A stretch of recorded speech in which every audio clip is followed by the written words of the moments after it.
আমি অনেক ভালো ভালো নির্মাতার সাথে কাজ করেছি। যদি স্পেসিফিক চাষী আঙ্কেলকে বলা হয়, ওনার মধ্যে যেহেতু আমি দেবদাসটা করার সুযোগ পেয়েছি, ওনার মধ্যে না খুব একটা মিরাক্কেল ব্যাপার আছে।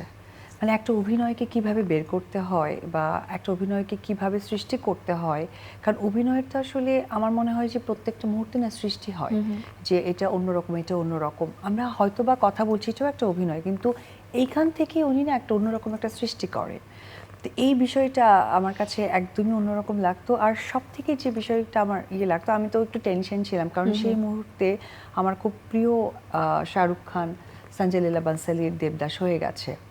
তো সেই জায়গা থেকে অন্যরকম একটা চাপ ছিল, যে যদিও আমরা হয়তো বা ছোট পরিসরে করি, কিন্তু ডিজিটাল মাধ্যমে তো এটা ছড়িয়েই যায় যে দেবদাস যেহেতু হচ্ছে। তো সেই জায়গা থেকে আমি খুব টেনশনে ছিলাম। সেইখান থেকে আঙ্কেল আমাকে বলেছে যে চিন্তার কোনো কারণ নেই, চোখ বন্ধ করে অভিনয়ে আসবে। একটা কাদামাটি যেমন মূর্তি বানানো হয়, একটা কাদামাটিকে ছেনে যেমন হচ্ছে গিয়ে একটা সুন্দর শেপ আনে, তুমি শুধু আমার উপর ছেড়ে দিবে, সেই শেপটা আমি আনবো। আঙ্কেল আমাকে সেটাই করিয়েছে। বিকাশ পেমেন্টে 10,000 টাকার বেশি অফার, শপিং চলছে তো।